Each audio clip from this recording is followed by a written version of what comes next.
السلام علیکم ورحمۃ اللہ وبرکاتہ۔ غسل کے اندر ہمارا اگلا ٹاپک ہے مرد اور عورت کے احتلام کے بعد غسل۔ اب مرد کو بھی احتلام ہوتا ہے اور عورت کو بھی ہوتا ہے۔ حدیث سلیم نامی ایک عورت رسول صلی اللہ علیہ وسلم کی خدمت اقدس میں حاضر ہوئی اور عرض کیا، یا رسول اللہ، اللہ تعالیٰ حق بات بیان کرنے سے نہیں شرماتا، اس لیے میں پوچھتی ہوں کیا احتلام سے عورت پر بھی غسل ضروری ہے؟ آپ نے فرمایا کہ ہاں، جب عورت پانی دیکھ لے یعنی کپڑے وغیرہ پر منی کا اثر معلوم ہو تو یہ سن کر حضرت ام سلمہ رضی اللہ عنہ شرم کی وجہ سے اپنا چہرہ چھپا لیا اور کہا، یا رسول اللہ، کیا عورت کو بھی احتلام ہوتا ہے؟ آپ نے فرمایا، ہاں، تیرے ہاتھ خاک آلود ہوں، پھر کیوں اس کا بچہ اس کی صورت کے مشابہ ہوتا ہے، یعنی کہ اس سے ملتا جلتا، یعنی یہی تو اس کا احتلام کا ثبوت ہے۔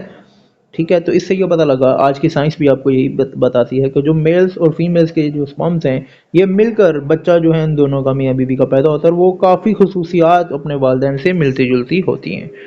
ٹھیک ہے، اسی طرح اگلی حدیث میں بھی کہ حضرت انس بن مالک نے انہیں حدیث سنائی کہ ام سلیم رضی اللہ عنہ نے انہیں بتایا کہ انہوں نے نبی صلی اللہ علیہ وسلم سے ایسی عورت کے بارے میں پوچھا جو نیند میں وہی چیز دیکھے جو مرد دیکھتا ہے، یعنی کہ سوتے ہوئے۔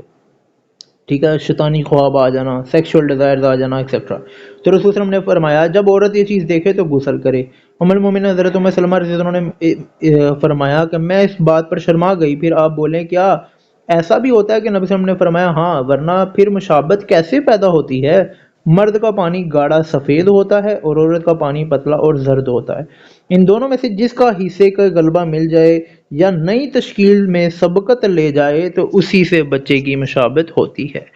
ٹھیک ہے، اسی میں سنن دارمی میں ایک حدیث ہے 791، اس میں آتا ہے عورتیں بھی مردوں کی طرح ہی ہیں، یعنی کہ ان کو بھی وہی چیزیں ہیں جو مردوں کو آتی ہیں۔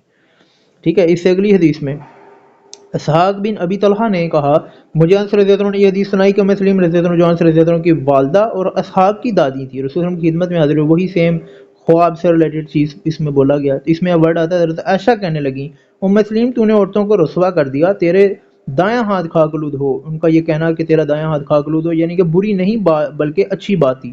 تو آپ صلی اللہ علیہ وسلم نے عائشہ رضی اللہ عنہ نے فرمایا، بلکہ تمہارا دایاں ہاتھ خاک آلود ہو، ہاں، ام سلیم جب وہ یہ دیکھے تو غسل کرے۔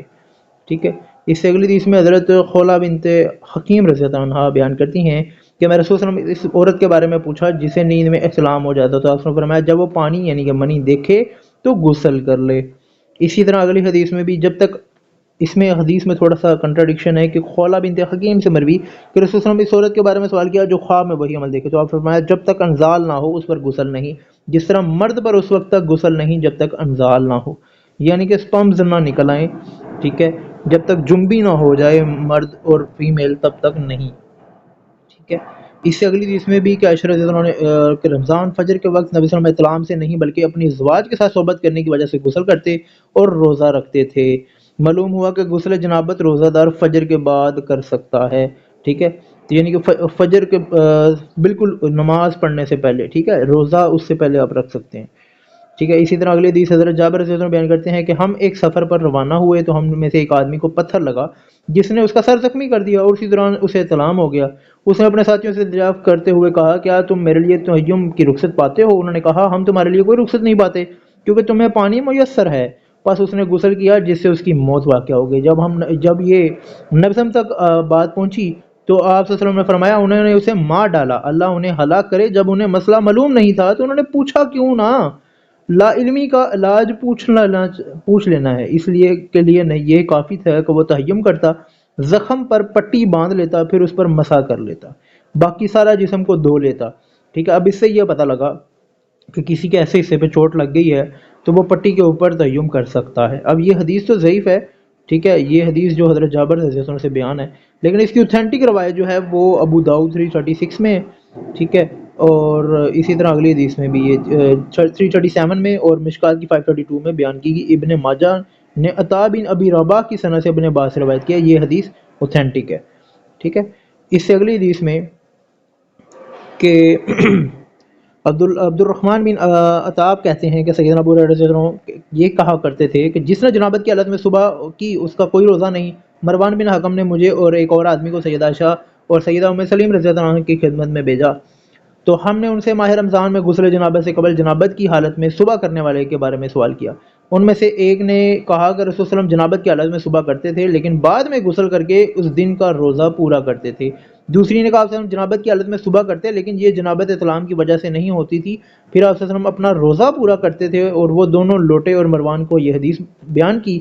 مروان نے عبد الرحمن سے کہا کہ سیدنا ابو ہریرہ رضی اللہ عنہ کو ان دونوں امہات المومنین کی حدیث بتلاؤ۔ یہ سن کر سیدنا ابو ہریرہ رضی اللہ عنہ نے کہا کہ میرا تو یہ گمان تھا، میرا تو یہی خیال تھا۔ مروان نے ان سے کہا کیا آپ گمان اور ذاتی خیال کی روشنی میں لوگوں کو فتوے دیتے ہیں؟ تو اس سے یہ پتہ لگا کہ حدیثیں آپ کو بتانی چاہیے، اپنا ذاتی مشورے فتوے نہیں دینے چاہیے۔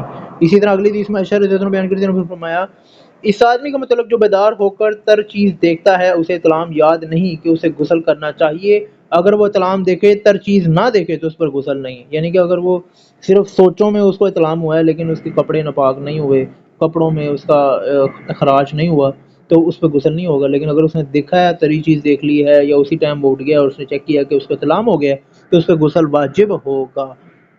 تو اس سے یہ پتہ لگا مرد کو اور عورت دونوں کو احتلام ہوتا ہے، ٹھیک ہے، اور دونوں کو جو ہے غسل واجب ہوگا۔ اللہ پاک سے ہم دعا کرتے ہیں اللہ پاک ہمیں ہدایت دے، ہدایت کا ذریعہ بنائے، عمل کرنے کی توفیق دے۔ اللہ پاک سے ہم پناہ مانگتے ہیں تمام برائیوں سے، شیاطین سے، منافقین سے، تمام غرور و تکبر سے اور ایسی تمام چیزوں سے جو ہمیں دوزخ کی طرف لے کے جانے والی ہیں، عذاب کی طرف لے کے جانے والی ہیں۔ اللہ پاک ہمیں اپنی پناہ عطا فرمائے۔ ایسی مزید ویڈیوز حاصل کرنے کے لیے، پیغامات حاصل کرنے کے لیے ہمارا چینل سبسکرائب کریں۔ شکریہ۔ السلام علیکم ورحمۃ اللہ وبرکاتہ۔